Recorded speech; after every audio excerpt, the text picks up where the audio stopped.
In a not-so-distant future, humanity had reached the stars. After decades of exploration, Earth had established colonies on numerous planets. The people of Earth felt invincible. They dreamed of adventure and new worlds, but nothing could prepare them for the events that were about to unfold. Captain Laura Mason led a small crew aboard the Starship Horizon. Her team was a mix of scientists, explorers, and engineers. Among them were Eli, the brilliant but eccentric engineer, Sarah, the calm biologist, Marco, the pilot, and Jack, the young communications officer who was eager to prove himself. Together, they were exploring the far reaches of the Andromeda Galaxy. One day, during a routine mission to chart a newly discovered planet, they stumbled upon a strange transmission. Jack, who studied the screen closely, blinked in surprise. Captain, you might want to see this," he said, his voice shaky with excitement. Laura walked over, peering at the screen. The transmission appeared to be some sort of warning.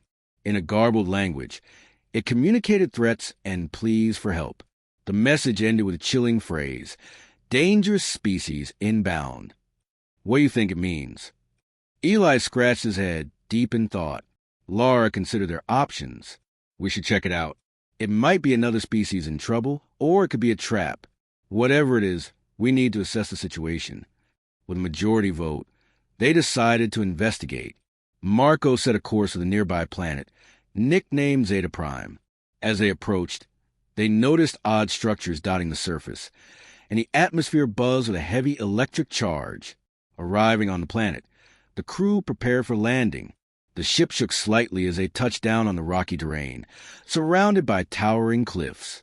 Laura led her team out of the ship, armed with defensive gear and scanners. "Remember, stay together and watch each other's backs," she reminded them. They spread out cautiously, scanning the surroundings for any signs of life. As they ventured further, they encountered strange flora, glowing plants that seemed to pulse with energy. Sarah collected samples, fascinated by their unexpected beauty. "I've never seen anything like this," she exclaimed. "These could be groundbreaking for our research."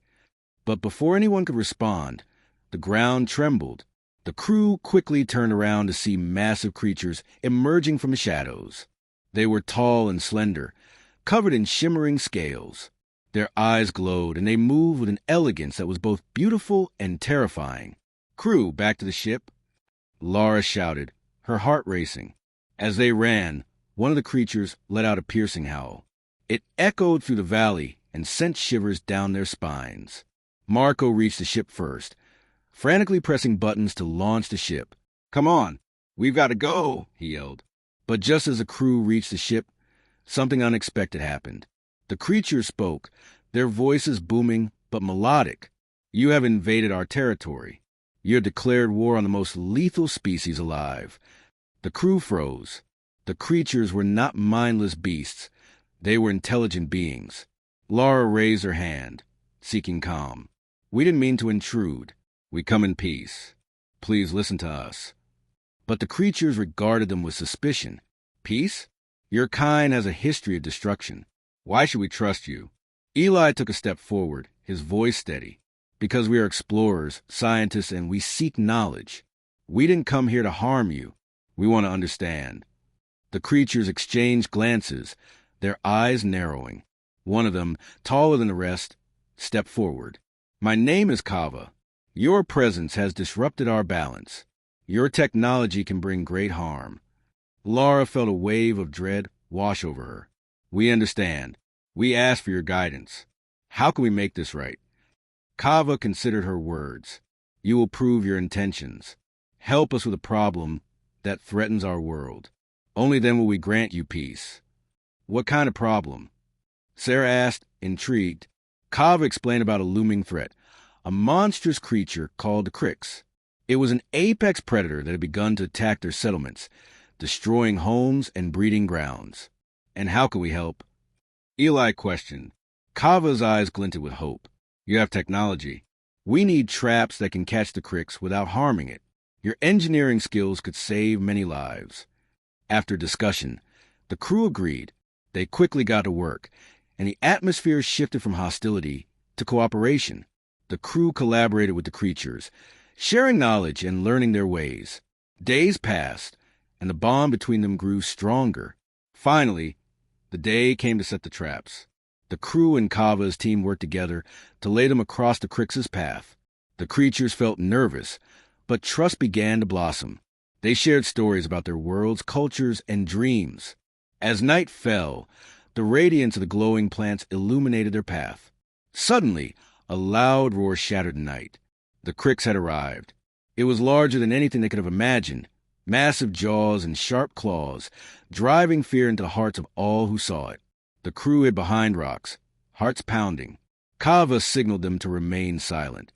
They waited, breathless, as the Crix neared the traps. Just as the beast stepped into the carefully crafted net, the trap activated, capturing the creature. The roar turned to a confused growl as it struggled. "Now!" Kava shouted, and the crew rushed in to secure the trap. The Crix thrashed wildly, but the team worked together, ensuring it couldn't escape. Finally, they managed to soothe the creature, binding it in a way that allowed for its safety, without harming it. "Now we can study the Crix and find a way to manage its behavior," Kava said, relief in its voice. "What about our misunderstanding?" Lara asked. "We declared war on your species." Kava looked thoughtful. "Perhaps, in our distrust, we were too quick to judge. You proved your intentions through action. Now, we can learn from each other." The crew smiled, feeling a sense of accomplishment. They had gone from enemies to allies. As they stood under the starlit sky, the promise of friendship glimmered brightly. Lara felt newfound respect for creatures, and as they returned to the horizon, she knew their journey was far from over. Together, they would explore the universe, proving that even the greatest misunderstandings could lead to the strongest bonds. Asterisk Captain Eva Rostova, a seasoned space captain known for her strategic mind and calm demeanor under pressure. Asterisk Jax, a young, enthusiastic xenobiologist eager to study new life forms. Asterisk Zorgan, a Gloronian warrior, strong and loyal, with a deep respect for honor. Hashtag congratulations. You just declared war on the most lethal species alive. HFY Sci-Fi story. The hum of the Aurora's engines was a constant, comforting presence as Captain Eva Rostova gazed out at the swirling nebula. Space, vast and indifferent, always managed to put things into perspective. Beside her, Jax, the young xenobiologist, bounced on the balls of his feet, practically vibrating with excitement. "Captain, are you as thrilled as I am?" "First contact. It's what I've dreamed of since I was a kid." Eva chuckled, a low, warm sound. "Thrilled is a strong word, Jax. Cautiously optimistic is perhaps more accurate. Remember the briefings. This species, the KRLL, are unpredictable." Behind them, Zorgan, the Gloronian warrior, grunted in agreement. His massive frame seemed to fill the doorway. Unpredictable is a polite way of saying likely to rip your face off. Jax waved a dismissive hand. "Oh, Zorgan, you're such a pessimist. We come in peace, with gifts and open minds. What could possibly go wrong?" Famous last words, Eva thought grimly. The Aurora dropped out of warp speed, revealing a binary star system bathed in an eerie violet light. Orbiting the larger star was a planet, shrouded in thick, swirling clouds. "That's it." Jax breathed, pointing at the planet. KRYLO Prime. Eva initiated the standard first contact protocols. A universal greeting, broadcast in multiple languages, both auditory and visual, along with a pledge of peaceful intentions. Silence. They repeated the message, increasing the power. Still nothing. "Perhaps they're not advanced enough to detect our signals?" Jack suggested, a hint of disappointment in his voice. "Or perhaps they're choosing to ignore us," Eva countered. "Either way, we proceed with caution. Jax, prepare a scouting team. I want a detailed analysis of the planet's surface." Jax's enthusiasm returned in full force. "Yes, Captain. I'll get right on it." The scouting team, consisting of Jax, Zorgan, and 2 security officers, departed in a small shuttle. Eva watched them go, a knot of unease tightening in her stomach. She trusted her crew, but the KRYLO remained an unknown quantity. Hours later, the shuttle returned, its occupants visibly shaken. Jax, however, was practically glowing. "Captain, you won't believe what we found." "Try me," Eva said, her voice laced with caution. "They're incredible. Their cities are built into the cliffs, intricate networks of tunnels and bridges. Their technology is unlike anything I've ever seen, a blend of organic and mechanical. And the KRYLL themselves?" Eva pressed. Jax's face fell slightly. "We didn't see any, but we found signs of them everywhere. Strange symbols, intricate carvings, and these..." He held out a small metallic object. It was smooth and cold, with a pulsing blue light at its center. "What is it?" Eva asked. "I'm not sure, but it resonates with a strange energy signature. I think it might be some kind of sensor." "A sensor?" Zorgan interjected, his voice grim. "Sensors mean they're watching us." Eva frowned. "Jax, can you analyze the object?" "I'll try, Captain, but their technology is so alien, I'm not sure how long it will take." As Jax retreated to the lab, Eva turned to Zorgan. "Prepare the security teams. I have a feeling things are about to get complicated." She was right. The first attack came without warning. A swarm of small, insect-like drones descended upon the Aurora, their metallic bodies glinting in the violet light. They were fast, agile, and armed with energy weapons that sliced through the ship's shields like butter. "We're under attack!" A voice screamed from the bridge. "Hull breach in Sector 4. Eva rushed to the bridge, her mind racing. "Return fire. Target the drones. Zorgan, get your team to Sector 4 and repel the boarders." The Aurora shuddered as the drones continued their assault. Explosions rocked the ship, and alarms blared throughout the corridors. Eva fought to maintain control, her calm demeanor masking a growing sense of dread. This wasn't a simple misunderstanding. This was a coordinated attack. As the battle raged, Jax burst onto the bridge, his face pale. "Captain, I've analyzed the sensor. It's not just a sensor, it's a trigger. A trigger for a planet-wide defense system." "What do you mean?" Eva demanded, struggling to hear him over the din of battle. "The KRYLL aren't just watching us. They're waiting for us to make a mistake. Any interaction with their technology, any perceived threat, activates their defenses, and their defenses are lethal." Suddenly, the Aurora was rocked by a massive explosion. The ship groaned under the strain, and the lights flickered ominously. "Captain, we've lost primary power," a voice shouted. "Life support is failing." Eva knew they were running out of time. "Jax, can you disable the defense system?" "I don't know, Captain. It's incredibly complex. It could take days, weeks even." "We don't have days, Jax. We have minutes. Think, man, think." Jax stared at the console, his fingers flying across the keyboard. Sweat poured down his face as he worked frantically, deciphering the alien code. Meanwhile, Zorgan and his team were fighting a desperate battle in Sector 4.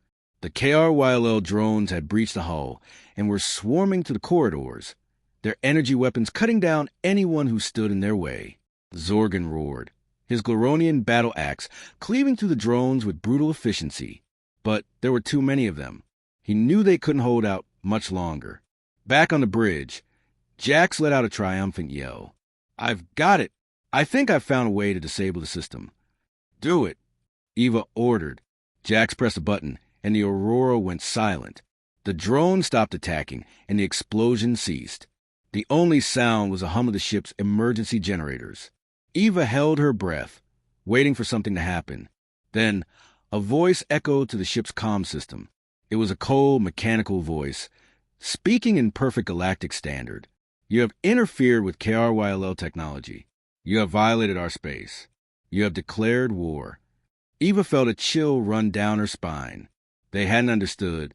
They had stumbled into a trap, a carefully laid plan designed to eliminate any potential threat.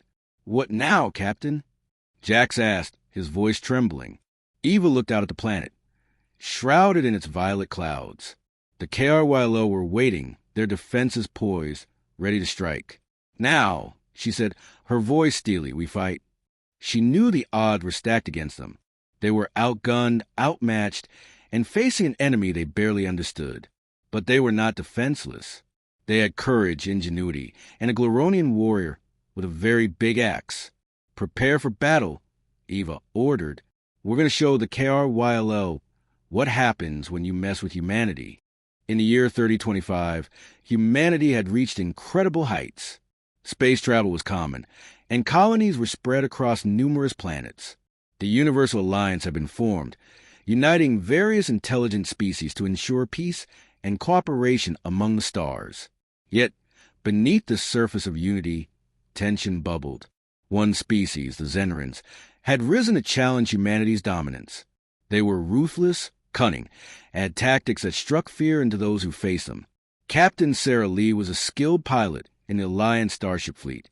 Her ship, the Horizon, had seen many battles and had grown legendary among her peers. Sarah was known for her bravery and quick thinking. Her team, Lieutenant Mark, a skilled strategist, Dr. Lena, a bright scientist, and the ever-loyal mechanic, Ron, were her family in the vastness of space. They had been through thick and thin, forging unbreakable bonds. One day, while on a routine mission to check out a newly discovered planet, they intercepted a strange transmission. The message was garbled, but the distress could be heard. It was an SOS from a colony that had been facing attacks from Xenarans. Without hesitation, Sarah directed the ship toward the planet, ready to help. As they landed, they were greeted by frightened colonists. An elderly man named Tom explained, "The Xenarans have been raiding our supplies. They want to drive us away from this planet." His face was lined with worry, and Sarah could see the fear in the eyes of the people around her. "We will help you," Sarah assured him, her voice firm. "But we need information. What do you know about their numbers and their tactics?" Tom explained, "They attack in small groups at night. They are fast and use advanced weaponry, but they rely on fear. If we can stand together, we might have a chance." Inspired by Tom's determination, Sarah gathered her team. "We need a plan. If we can counter their fear with our own resolve, we might turn the tide." Mark nodded. "I suggest we set traps around the colony. If we can catch a few of them, we might learn more about their strategy."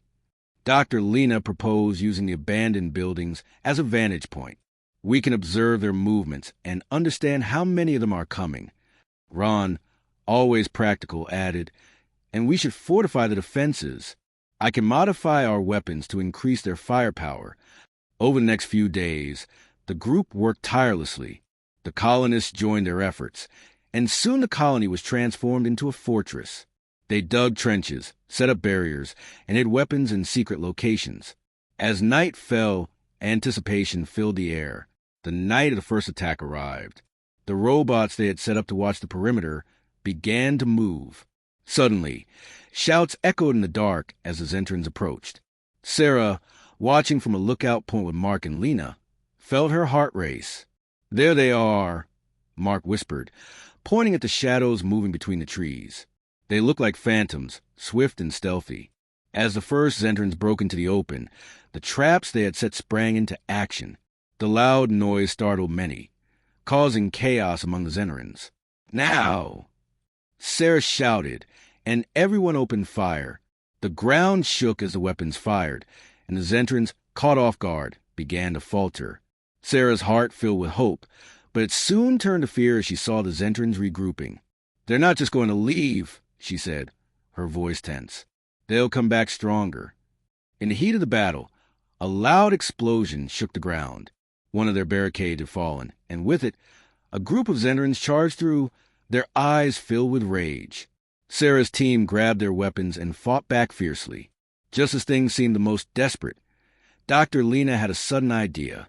"We need to make them realize we're not afraid. We can use the loudspeakers." She ran to the control station and activated the colony's loudspeakers. With the voice of their captain booming through the chaos, Sarah shouted, "We stand together. We are not afraid. You will not break us." The colonists echoed her, their voices combining in a chorus of defiance. The Xenarans hesitated, clearly unsure of how to respond to this unexpected bravery. In that moment, something shifted. The colonists rallied, emboldened by Sarah's words. They stood firm, refusing to back down. It was then that Sarah noticed the Xenarans' leader standing back, observing. He was larger and wore intricate armor, unlike the others. "Mark, I think that one is their commander," she pointed. "If we can take him down, we can break their morale." Mark nodded, and the duo slipped to the lines of battle toward the commander. They fought their way through, side by side. With quick reflexes and teamwork, they managed to reach the spot where Commander stood. A fierce fight broke out. Sarah dodged his strikes, while Mark aimed to disarm him. The commander was skilled, but Sarah and Mark worked together flawlessly. After a tense moment, Sarah seized an opportunity and tackled the Zeneran's leader, finally bringing him down. As the commander fell, a strange silence enveloped the battlefield. The remaining Zenerans paused, eyeing their fallen leader with dread. Then, they turned and fled into the shadows. Cheers erupted in the colony as the battle turned in their favor. Exhausted but triumphant, Sarah, Mark, Lena, and Ron returned to the colonists. Tom approached them, tears of joy in his eyes. "You did it! You stood with us and faced them." But beneath the celebrations, Sarah felt a heavy weight. This isn't over. The Zenerans won't forget this defeat. They will come back, and next time, they will be prepared. And so, with the horizon filled with possibilities, humanity stood ready to face the most lethal species alive. They had won this battle, but the war was just beginning. United and determined, they prepared for what lay ahead.